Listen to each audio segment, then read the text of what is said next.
Well, Shelley, it's a pleasure to meet you, and Mark, lovely to see you as always. Yeah, Happy New Year, brother.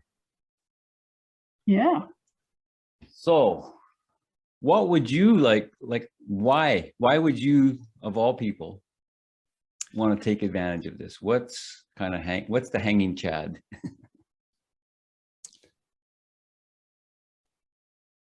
Let's see, there's a few dimensions. Some of them are really standard. I say and every once in a while. I actually feel very comfortable though. I'm very comfortable. I mean, Mark and I know each other from this course I run, and I'm very comfortable on camera, and I'm very comfortable speaking and delivering, but I am in the business of moving hearts and minds, and I always want to be better at that. I think I'm pretty good at it. I would like to be amazing at it. And I've never actually done a public speaking training or course whatsoever. I've just learned it through my own experience. And the other reason I accepted this was, or I was so grateful for your offer, was the first few times I interacted with Mark, I was very much struck by his poise and his ability to use some, like I said, this guy knows things. There are things that he knows that I would love to learn about. So part of it's that. But anyway, I feel very confident. I do lots of public speaking all the time, but I feel like I'm pretty good. I would like to be amazing, mind blowing. So that's kind of where I'm coming from. But I think humans are terrible at diagnosing ourselves. So I may not be near as good as I think I am. It's also possible. That's what was interesting for me to be here and to learn from you too. Perfect. I think what's interesting is we're all here, right? Like if you show up in this room, you're at say an 8. You say you've done this for a long time. There are things you want to improve and build on. That's human nature. And I think as long as we have that, mindset of childlike mindset that we can continually learn, the bar just keeps going up and up and up. So the way we like to look at it is you're building on what you have. You do a lot of great stuff. I've seen some of your recordings. I know Mark's work with you, including myself and Mark. I mean, I do cry every time I speak to Mark. He does have that effect on people, but we all want to build on what we have here. So you're starting at a really good place, and thank you for being open to build on that.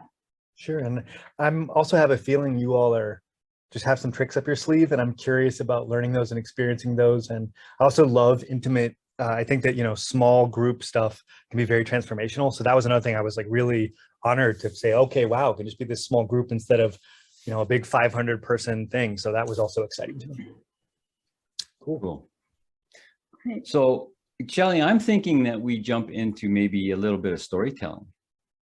Let's do a little bit of that, because for us, Cam, the thing, this, stories are what people are kind of made out of. It's what we're wired to respond to. So if you want to move people, if you want to connect, stories is the magic bullet. Yeah. And for me, that's been the thing that's changed. Go ahead. I would love to go deeper on that, because I think I agree with you 100%. One thing that did just occur to me is I don't think I'm in complete command of vulnerability as a speaker. And so if you all have any special sauce on that one, how one can share more of your inner life or whatever it is that, because again, that's another thing. So vulnerability is something I know matters. I know it's important. I think it's a key part of doing what I do. That's something I can't speak about elegantly. And I'd love it if you guys have any magic on that as well. Okay, let's start with some storytelling. And with a little bit of, we're going to go into Snow Globe is my gut feel here to give you an experience. And Snow Globe, let me just, I'll pull it up on screen here. Let me get it open. And Snow Globe is our game to basically enforce putting pauses in there. And so the magic of it is that those pauses, if you breathe, that will allow you, not if you're excited or overamped or whatever, it allows that to settle. But even more important, it allows you to clear your mind for a second and be present and go, you know what, I was going this way, let me go this way, because this is scary and I'm going to go deeper here. This is something maybe I didn't really want to share, which for me was the secret sauce that opened the door to being really comfortable with authenticity. So let's play with it a little bit. Okay. So we'll just do it in the kind of the stock version here first. I'm just going to show you what it looks like. It's going to give you a title. You just riff away on that. There's going to be a big blue arrow, a big blue dot there.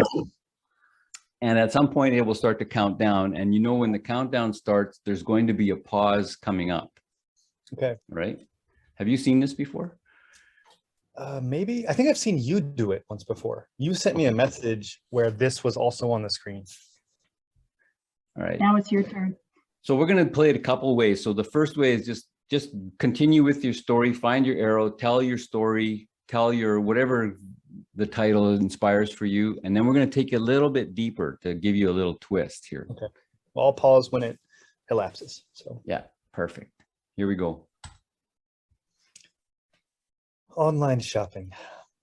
The nightmare of going shopping online. Complex website screaming at you. What I think is so ironic about that is I am someone who gets a visceral physical reaction when I'm at the mall. It's funny that even online, the same thing can happen.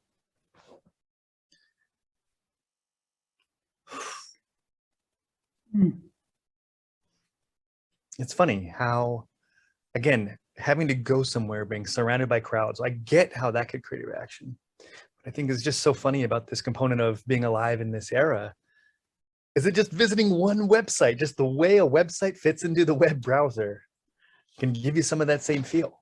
And it can be a lot to take in.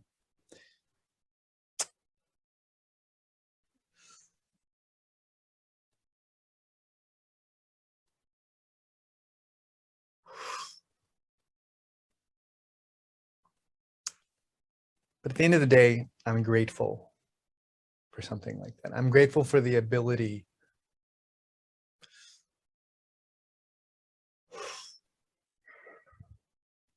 that I can spend that time, my life, in ways that I think are better. Going and buying a new shirt, you know, that's something to do and spend minutes of your life doing, but I'd rather spend those minutes with family, with friends, doing things that I think are meaningful and valuable. So in a weird way, I think that's why e-commerce and online shopping is actually kind of a big deal, is what it allows you to do that has nothing to do with shopping.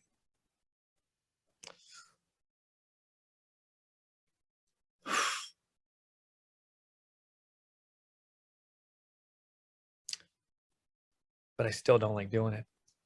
I still am grateful for Jeff Bezos, where the instant checkout and I don't have to type in my information all over again is wonderful. Nice. All right. Let's just how did that feel? How was the pausing? Walk us through that. What was your experience with that? The example that we showed before we started was how to lose beautifully, which was this very poetic, there's such a cool concept. My brain immediately started thinking about that. And I had a hunch that we weren't going to go to that one. I had a hunch the system would reset, but I thought it was going to go to something equally quirky, curious, deep. And it was like really funny to me that it's online shopping. So that, I noticed that. And so I just started talking. And I do hate shopping. My partner, she sees my face when we walk into a mall and I just become disinterested and dead. So this is a very real thing to have that visceral reaction. I don't actually feel that much shopping online, but I was just rolling with it. So I decided I should just, you know, I don't know, that's just kind of where I went. I did, you know, I think I felt the need to keep going, just to keep talking. And so maybe that's why I went that way, but it was fun. I wouldn't call it scary or weird. I love what you said just now about your partner when you go shopping, the look on your face. I would love, Mark, if we could cue that up again and use the same title, but you start, Cam, with that moment or a moment where you had gone to a store at one point and where that took the relationship perhaps.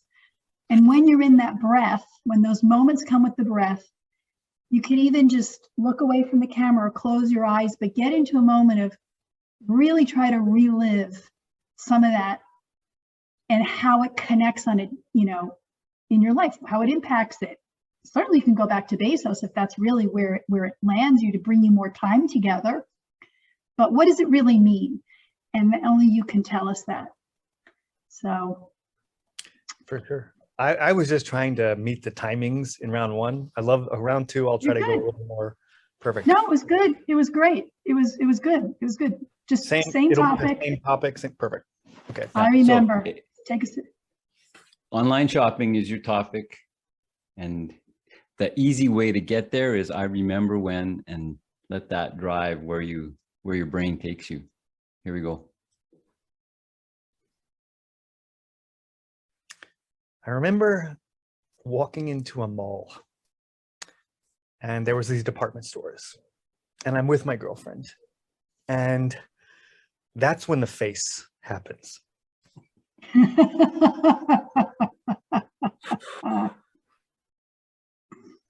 That's when your soul starts eking out of your body. It's the realization that you're going to have to try on some clothes that you don't know if they look good. You just know that you need to leave with some clothing.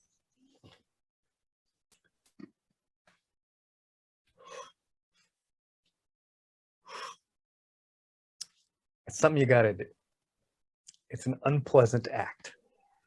You're navigating through people and aisles and racks and all this stuff. Use the word I. And I'm just feeling done with it.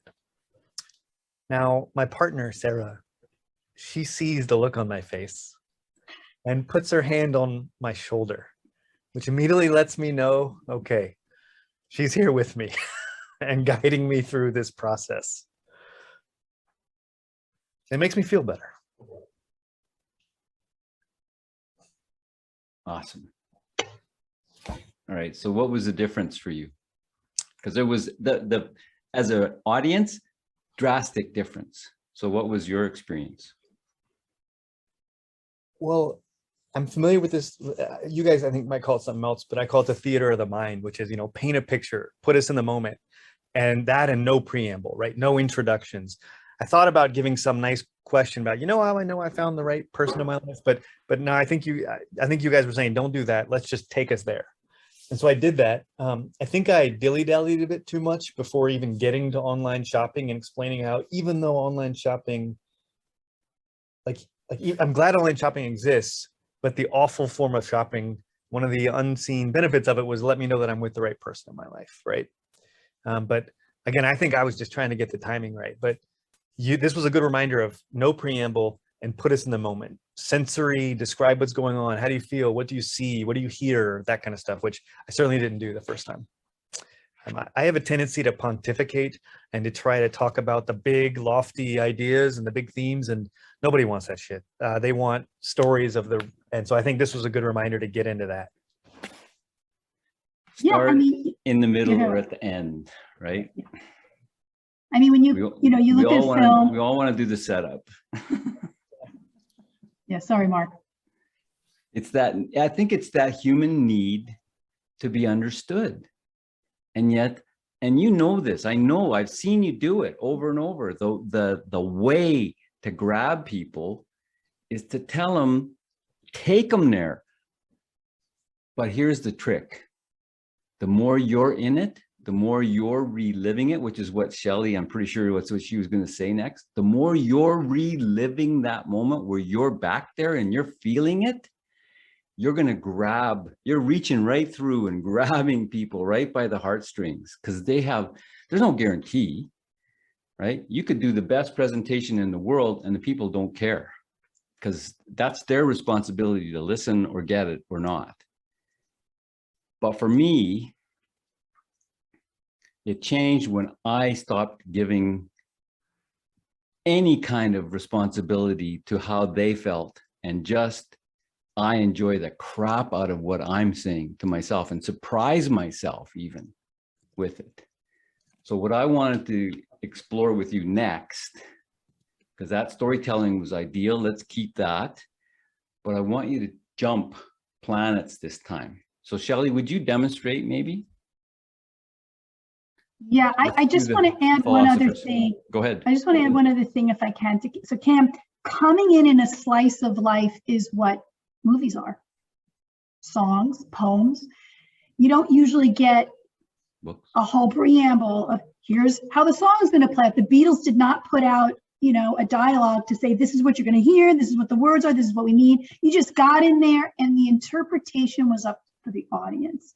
So when you said that face happens, all of a sudden, just for a point of reference, I was right there with you. I'm sure Mark was. All of a sudden I was in not only with you, but my experience of that face happens.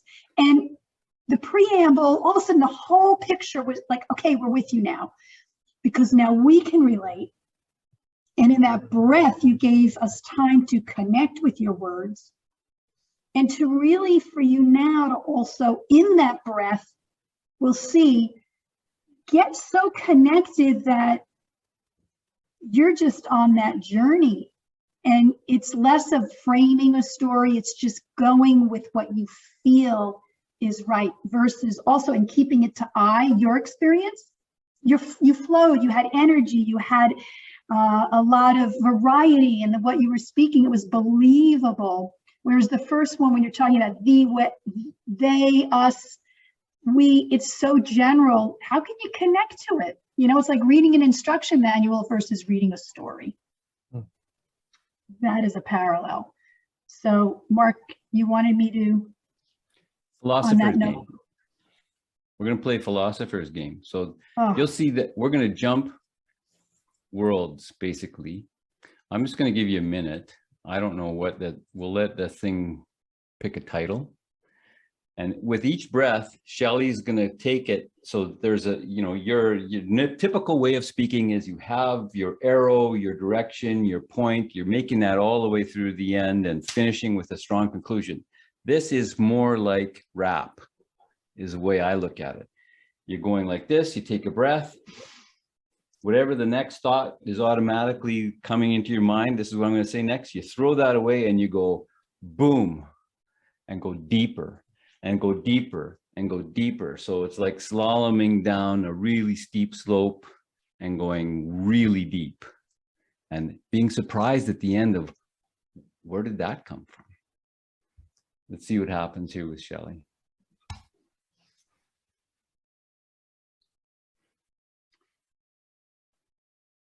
Power of now is really the energy I put into making something happen in the present moment of where I am.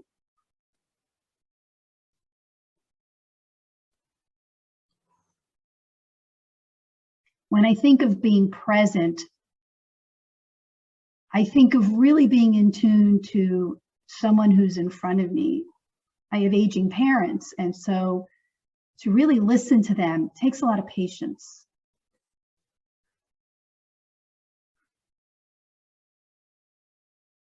I had a friend the other day who I could tell was kind of distracted on the phone, and it lacked continuity, and I didn't feel the power of her words because she was so disjointed in what she was saying, and I knew that she wasn't really listening to the conversation. There must have been 10 other things going on. And the power of being present, of being in the now, would have really made a difference, I think.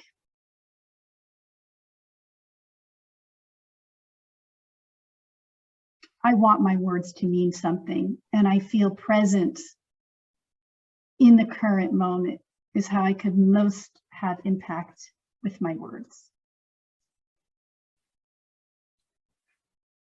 All right. So there's what it looks like. Give you a minute and a half. So it's just no continuity between the breaks. Can go completely, like you said, slaloming, completely different directions. No need to tie them together. No need to tie them together ahead of time. You're not planning the direction. At the bottom of the slope, you look up and go, oh, that's where it all connected together. Just this is ultimate test of trust in your subconscious, can put it together way better than your conscious mind can. But I guess so. This is but different than the previous time, right? Previous time, a standard narrative. This time, am I supposed to go somewhere else, or if it comes to me? Jump worlds. Take us somewhere completely different. Be surprised by what pops in your head and go and just follow it and see what happens. All right, let's do it. Take that animated breath, really animated breath, and just let yourself what else does this mean to me? Because the same subject means many things to us. It's So where else infinite. can I go? What else happened? Okay, here we go. The price of leadership. It's a heavy cost. The thing about being a leader is that you're not responsible just for you. You're responsible for others. And society tells us this is a wonderful and beautiful thing that we should think about. But something that can happen when you do that is you forget about yourself. That's what I found in my journey as a CEO.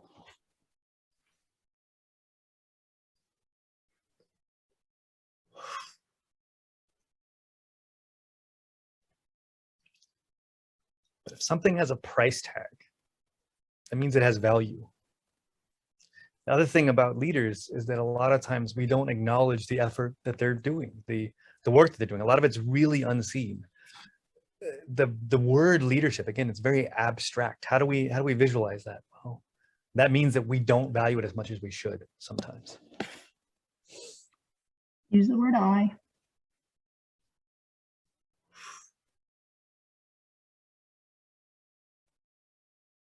I won't pay shit for leadership. And the reason is that I think that if we are doing the right thing as human beings, if we're living a life of meaning and of service to others, it's just baked in to our every moment.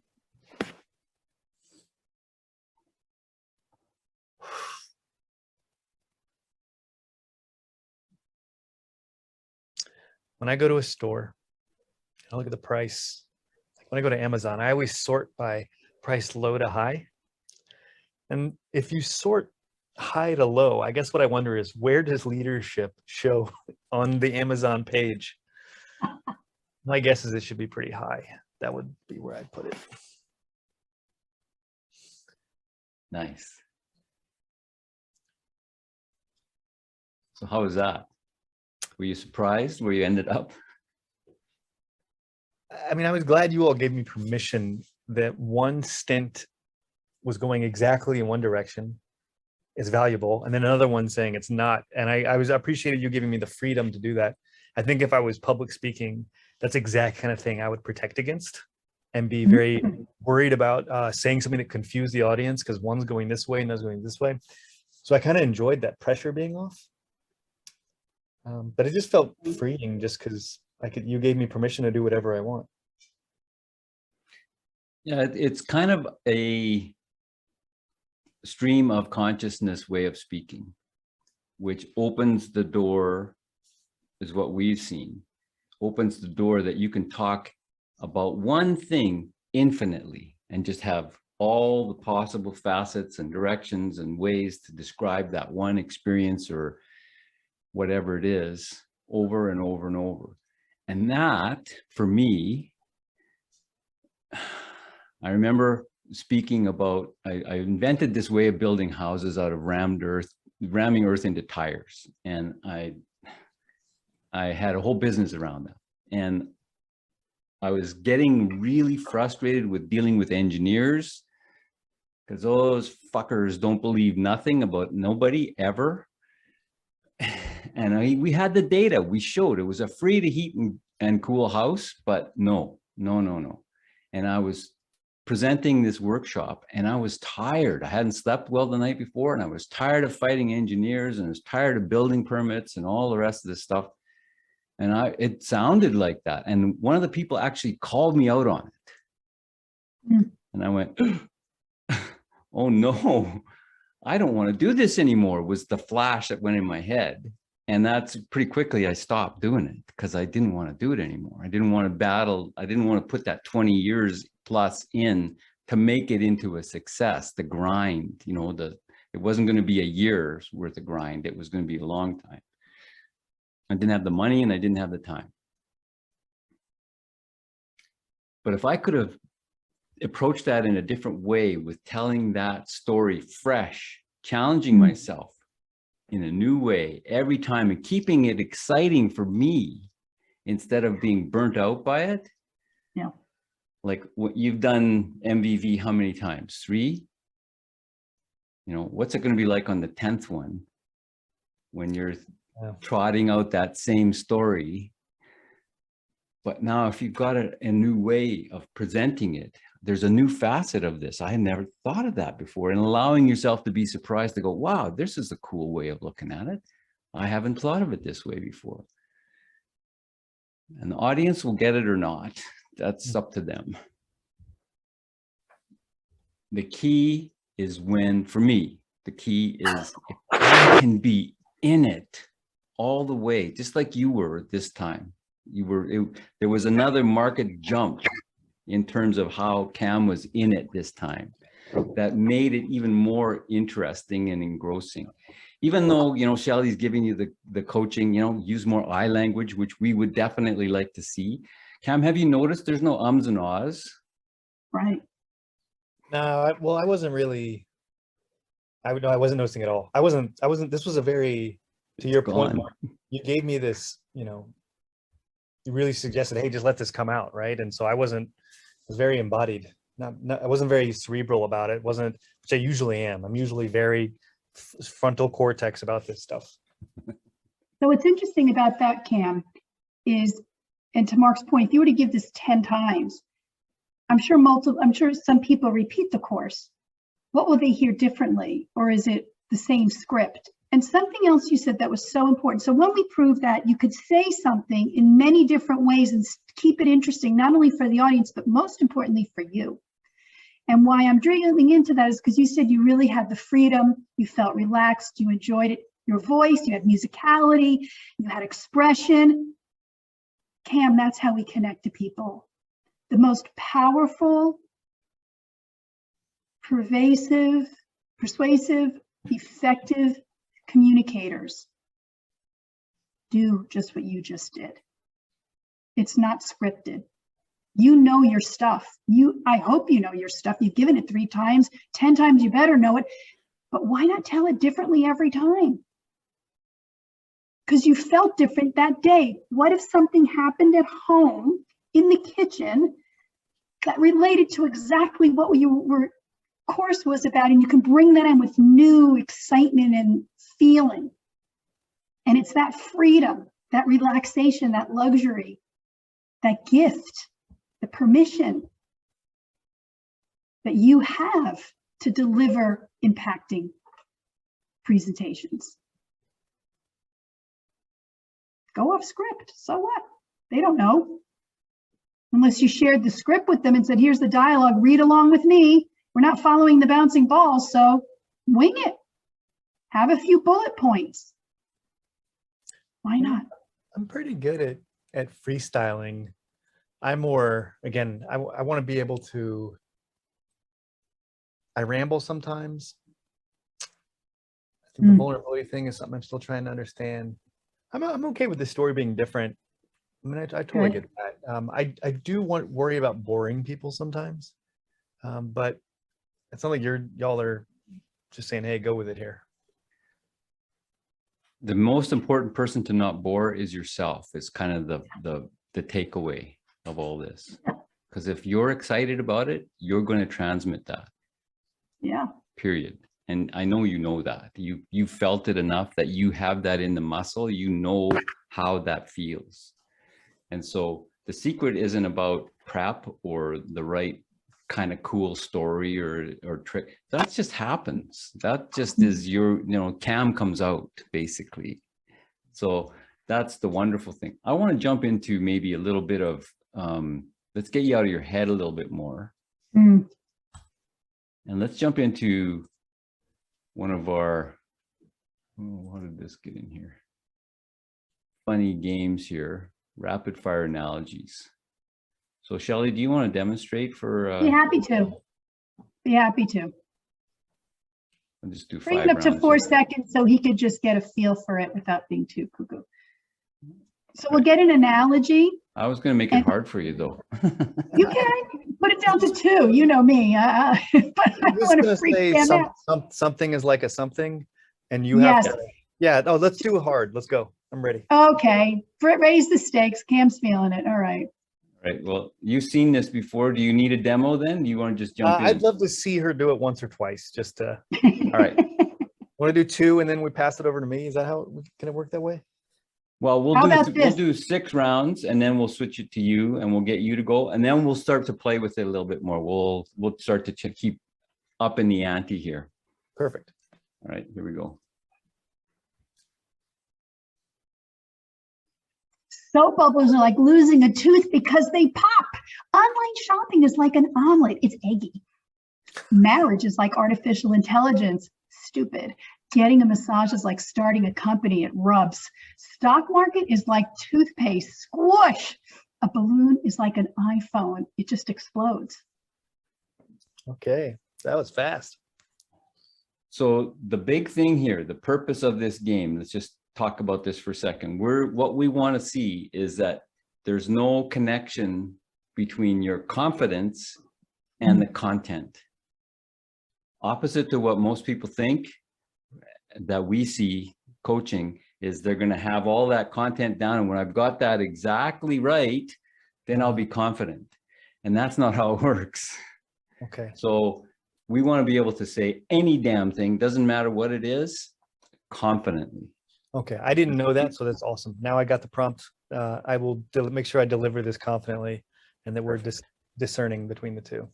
Yeah, perfect. Okay, we're going to give you a bit more rounds. We'll give you like 11 rounds here at 3 seconds.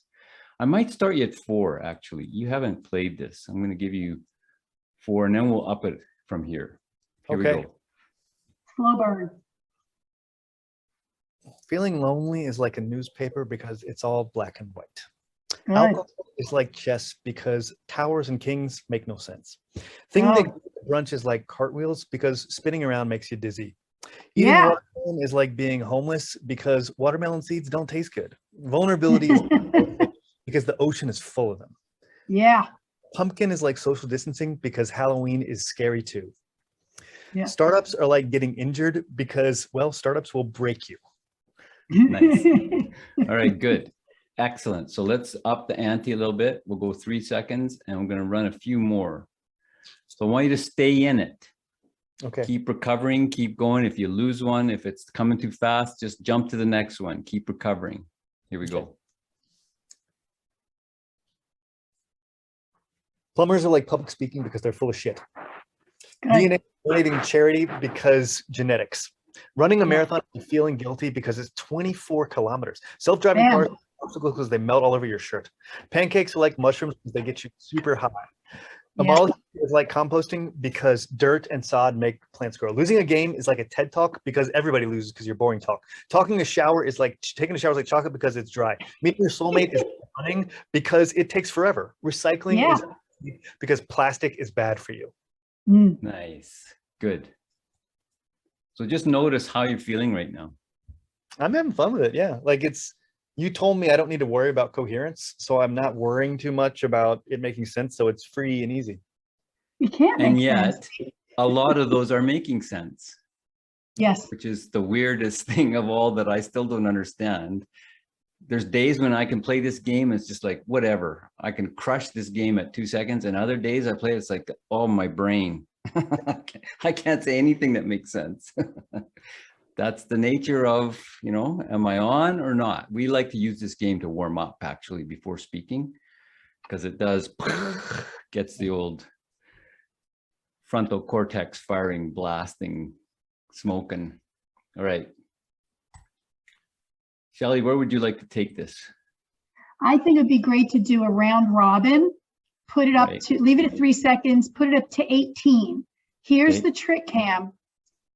You do 2, I do 2, Mark does 2. You do 2, I do 2, Mark does 2. And the key is we have to finish within the time. Gotcha. The next person goes. So you have the order? Cam, Shelley, Mark. Here we go. Here we go. Blue cheese is like a dentist because it's weird and blue.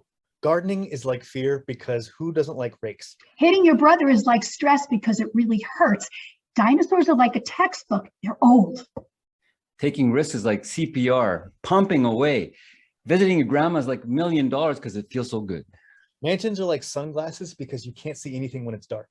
Unicorns are like scarecrows because they're straw and scary. Building a bridge is like getting caught in the rain. It's wet.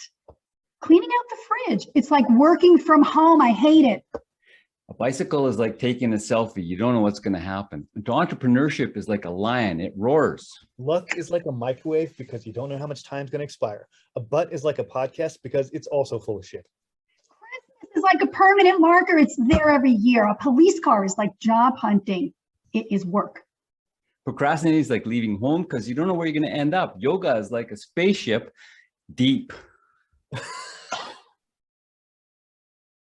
It is. So what was really cool about that, it was just moving so fast. Did you feel added pressure, Cam?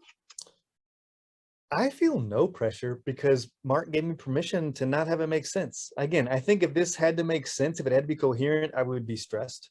But this is just, hey, we're just words coming out, you know? Did I sound or did Mark sound like we were coherent? I think we were, all three of us were about maybe 50% of the way there. Like some of them resonated, some of them made no sense. But there's an air of confidence that we all had. Sure. That if you were really listening or not, we all had a presence that we had this, and that if the audience perhaps didn't understand, maybe they were off and not us. I mean, it's a way of having executive presence and building your confidence. So if your words escape you, you can recover. I was listening to you guys, but I'll be honest, I was trying to make sure I didn't screw up my entrance. So I was like, I was very just like getting ready to jump in. That's good. I didn't want to slow anything up. Yeah. That's an extension really of our game, podcast game, where you have to kind of, you know, like being on a podcast, like handing the baton to the next person. This was very similar to that, but higher pressure. And you dealt with it really well. I want to go back now though to Snow Globe. Yeah. And let's jump into a storytelling again, but I want to point out a couple things for you to really focus on. I want you to only talk about I, so you tend to go abstract, we, you, the world. I want you to bring it into Cam's viewpoint and your story about it. And I want you to take us deep into the story, as deep as you're willing to go. Because that is one thing that you did elucidate for us. You wanted to go. So let's double dog dare you. Here we go.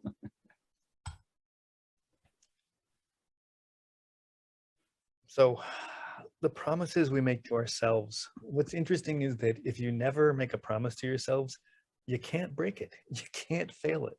So to me, what I think about when I see this sentence is the notion of commitment.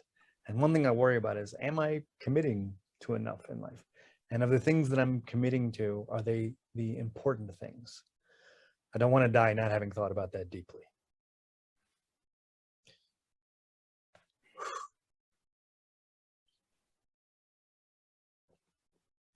The thing about a promise is that it's a belief in the future.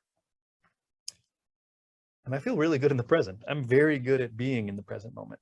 I don't always think I look to the future enough. As much as my work is about helping people figure out their futures, turning it around on myself is something that I do find that there's a resistance sometimes to doing that.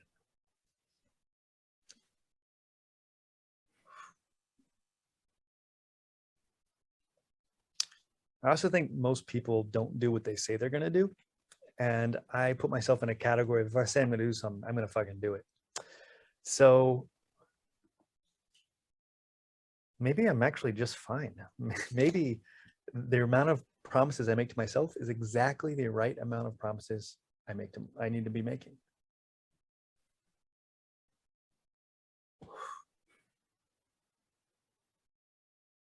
That's the thing, is I do feel quite content, actually. I feel like I won at life, and to me, a life well lived is one where I can make a positive impact in the universe, and it's a life well lived for me. I feel like I'm doing that. I just want to keep doing that. Nice. Shelley, what did you see? What was different? Well, there was more, it was definitely relaxed. You seemed to flow. It didn't seem like you were struggling with content to say. It seemed like, to me, it appeared like you had a stream of consciousness. Yeah. And you took it, you know, a life well lived, which is funny. That's, I think, another topic, but you brought that back in. I mean, this went into a deeper meaning for you. I had Shelley's voice in the back of my head, just reminding me to say I. So that was there. That's why I kept winding it back there. And I was thinking about that more than anything else. I think I kind of forgot about, you know, paint the picture and describe the scene. I was really more just trying to make it about I, because y'all gave me permission to do that. Yeah. One of the big things that I found and that I saw with you was that taking the breath and allowing yourself to settle into, where am I going to go next? Like having that freedom to take a pause instead of just, you know, filling that minute and a half with words. Mm. Gives us an opportunity, if we're courageous enough. And if there's one thing I know about my friend Cam, is that he's pretty courageous, mofo. Take that little deeper step into, where's the place that's a little bit scary for me? Like, you're very comfortable with this. So now the next layer of authenticity is the places where it's scary. That's where it's taking off all the masks, all the filters that are there of comfort, and going, here, this is really me. I'm willing to be fully seen. The emotional timbre of that was, I think it started okay. And then I went into, hey, I don't know if I'm doing the right things in life, so that went into scary land. And then we hit breath. And when I was done with that breath, I was like, actually, no, feel pretty good. So I don't know, I think there's two ways to interpret that. One is all is balanced and all is right in Cam world. I think the other one is, dude, you were knocking outside the door and you didn't go in. How does one know the answer to that? You try, right? We all have our little envelope of safety. So to go outside the envelope means it gets scary. It's hard. It's uncomfortable. That's called learning, as you well know. So that's where all the good shit happens, is outside there, in where it's scary. You know, our job is basically to take you into the plane, up in the air, the parachute's on, the light goes on, I pull the parachute off and I shove you out the door. And you go, ah! And go boom and fly, which is what we're edging towards, that little by little by little, towards more and more freedom. Hopefully this is all feeling really good. I wondered, Shelley had a suggestion. Yeah, go ahead.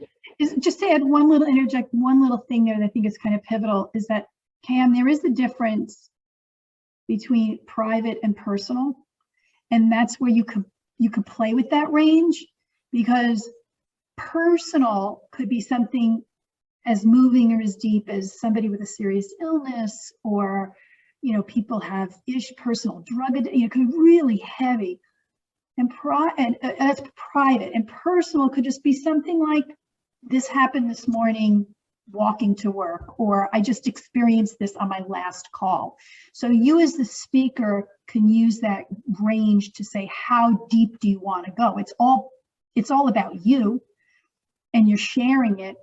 To answer the question about being ego and self-absorbed, it's when you're sharing it and you're bringing the audience in to bring it to a learning moment. Anybody feel like that? Have you ever had this happen to you? So now we're connecting. That's how you break it, versus just pontificating about, it's me. Because you're telling a story about a client that went through that, another person. We've seen this. I saw that. I helped.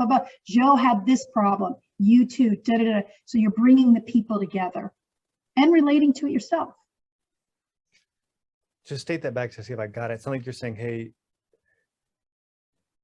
when you're figuring out how much of yourself to share, one frame you can hold in your head is this spectrum.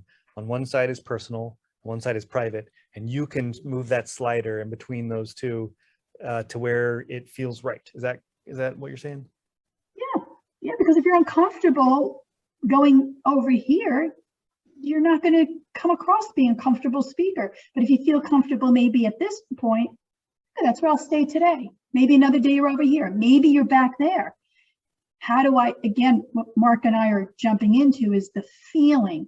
It's all about how you feel.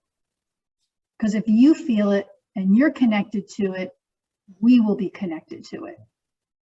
And that's how you know, it's interesting. Gotcha. It's not about, like Brene Brown calls it, you know, it's like vulnerability vomit, right? We're not revealing all the shit in our lives to somebody as a way of, you know, my therapy session, free therapy session. So, but you get to decide where that is, right? You've seen me share some pretty vulnerable things on video because I don't give a crap anymore. And there's a point to it, you know. I realized that, you know, because I peed my pants and everybody saw it in grade 7, that is what was one of the big blocks that stopped me from being a vulnerable, truthful, confident speaker. Yeah. And when I finally went through that and healed that, brought all that potential energy that was locked up inside of me from that experience and freed it and said, you know what, let's use that power now. My speaking got a lot better. I know you have those same experiences. So where you draw that line for yourself to open up with people, that's what's going to connect you to other people. And Period. I'm sitting here saying, oh my God, I think we all have a pee in our pants story. And now Mark gave us permission to say, wow, that's okay. He had that too. So you're drawing an alliance to somebody saying, yeah. Or maybe not. Any questions, Cam? Trying to think of what stuck with me the most. I think one is the private personal spectrum. The other thing is that that notion of, that I need to be excited about the story for the room to be. The way I've heard that is like you need to, when you're telling a story, you need to blow your own mind. I've heard that said sometimes, and I love that. so that seems like a good. You all have kind of hit that message pretty hard. I think I'm still.